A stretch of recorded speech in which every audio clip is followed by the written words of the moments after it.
बिस्मिल्लाहिर्रहमानिर्रहीम। अस्सलाम वालेकुम दोस्तों, कैसे हो आप सब। मैं हूं सैयद उमैर शाह और आप देख रहे हो सैयद उमैर शाह फूड चैनल। दोस्तों आज मैं आपके लिए बहुत ही मज़ेदार सी और बहुत ही ज़्यादा टेस्टी एक नए अंदाज में गाजर के हलवा की रेसिपी लाया हूं। दोस्तों ये दिखने में तो बिल्कुल गाजर के हलवा जैसी है, लेकिन इसको बनाने का अंदाज बिल्कुल अलग है और इसमें और गाजर के हलवा के टेस्ट में बहुत ही ज़्यादा फर्क है। ठीक है, तो वीडियो में तक बना रहिएगा। बनाना बहुत ही आसान है। अगर आप वीडियो पर नए हो तो काइंडली वीडियो को लाइक करके चैनल को सब्सक्राइब कर ले। तो आप चलते हैं रेसिपी की तरफ और देखते हैं कि किस तरह से इस मज़ेदार से दानेदार हलवा को बनाया जा सकता है। ठीक है, तो रेसिपी को शुरू करते हैं। बिस्मिल्लाहिर्रहमानिर्रहीम। यहाँ पर सबसे पहले बिल्कुल फ्रेश लाल वाली गाजरें ले लेनी है 1 kg तक। ये देख ले, इस तरीके से ये वाली गाजरें लेनी है। ठीक है, अच्छा इसमें एक जो चाइनीज़ वाली गाजरें होती हैं वो आपने नहीं लेनी। ठीक है, ये रेसिपी इस लाल वाले गाजरों से बनेगी। ठीक है, तो अब इसकी कटिंग की तरफ चलते हैं। बिस्मिल्लाहिर्रहमानिर्रहीम। सबसे पहले इसके जो साइड से ये मैं रिमूव कर लूँगा इस तरीके से। उसके बाद इस तरीके से इससे ये छिलके निकाल लेने। ठीक है, तो चलिए ये देख ले, इस तरीके से सब गाजरों को छील लेना है। उसके बाद बिस्मिल्लाहिर्रहमानिर्रहीम फिर से इसकी कटिंग की तरफ चलते हैं। इस तरीके से इसको जस्ट बीच से कट लगा के बड़े बड़े साइज़ में इन गाजरों को काट लेना है। ठीक है, वैसे तो इनको कट लगाने की ज़रूरत नहीं है, लेकिन क्योंकि हम इसको पकाना भी है तो फिर ये कढ़ाई में नहीं आएंगे, तो इसलिए इसको इस तरीके से काट लेना है। ठीक है, तो यहाँ पर गाजरों का प्रोसेस कंप्लीट हो चुका है। इसके बाद बिस्मिल्लाहिर्रहमानिर्रहीम इस तरीके से 4 से 5 अदद ब्रेड्स के स्लाइसिस ले लेनी है और इन सब स्लाइसों की साइडों को इस तरीके से रिमूव कर लेना है। ठीक है, ये देख लीजिए ये हो गया। तो अब यहाँ पर हमारे ब्रेड बिल्कुल तैयार है।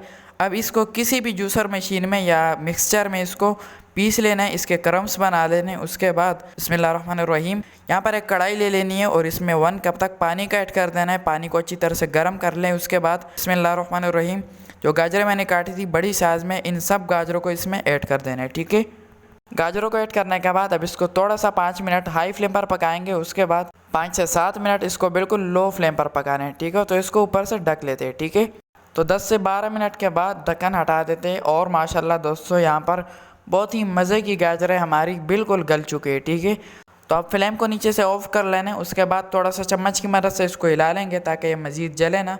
अच्छी तरह से मिक्सिंग करने के बाद अब एक कूटने वाली लकड़ी ले लेनी इस तरह की और इन सब गाजरों को इस तरीके से पीस लेना है। ठीक है, ये देख लीजिए इस तरीके से इन सब गाजरों को पीस लेना है।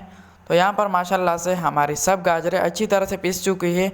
ये इजीली यहाँ पर पीस जाती है। उसके बाद फ्लेम को नीचे से ऑन कर लेना है। ठीक है, एक बात याद रखें कि फ्लेम अभी भी नीचे से बिल्कुल लो रहेगा। ठीक है, फ्लेम को कब तेज़ करना है ये मैं आगे चलकर आपको बताऊंगा। ठीक है, तो नीचे से फ्लेम ऑन कर देना है और अच्छी तरह से फिर से इसकी मिक्सिंग करनी है और चम्मच की मदद से मज़ीद इसको पीस देना है ताकि ये अच्छी तरह से पीस जाए और इसमें किसी किस्म का कसर बाकी ना रह जाए। ठीक है, तो चलिए जी बिस्मिल्लाहिर्रहमानिर्रहीम अच्छी तरह से पीसने के बाद अब इसमें 2 कप तक दूध ऐड कर देंगे।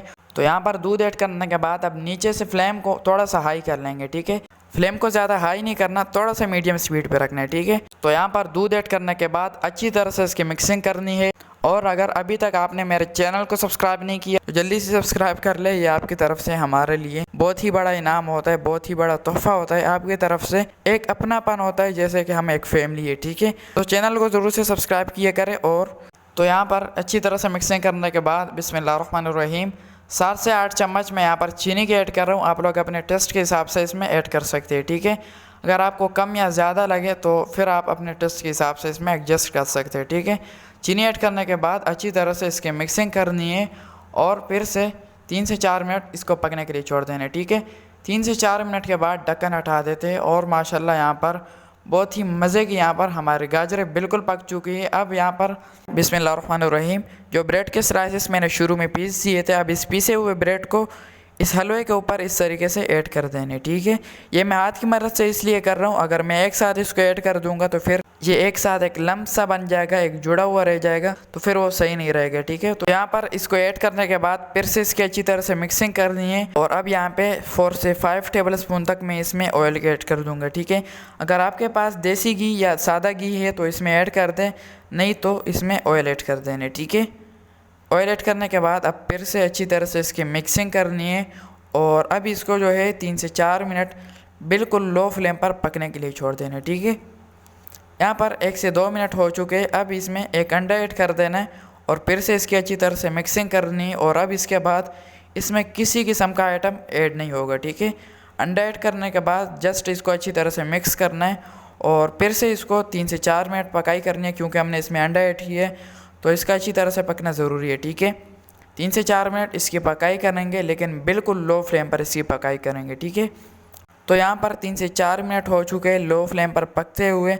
अब नीचे से फ्लेम को ऑफ कर लेना है और माशाल्लाह दोस्तों यहाँ पर मज़ेदार सी गजरेली की रेसिपी बिल्कुल तैयार है। ठीक है, तो अब यहाँ पर देर बिल्कुल नहीं करना, फ्लेम को नीचे से ऑफ़ कर लेना है। जब इस तरीके से टेक्सचर आ जाए इसमें तो फ्लेम को नीचे से ऑफ़ कर लेना है। ठीक है, ये देख ले कितना दानेदार हमारा हलवा तैयार हुआ है।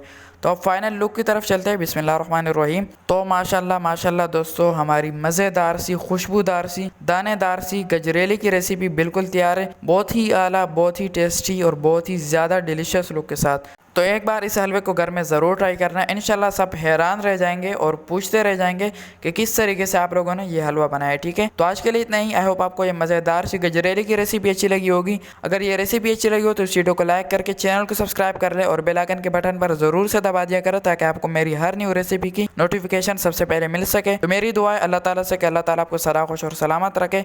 तो मिलते हैं किसी न्यू वीडियो में न्यू अमेजिंग रेसिपी के साथ। तब तक के लिए अपना बहुत सारा ख्याल रखिएगा, दुआ में ज़रूर याद रखिएगा। अल्लाह हाफिज़।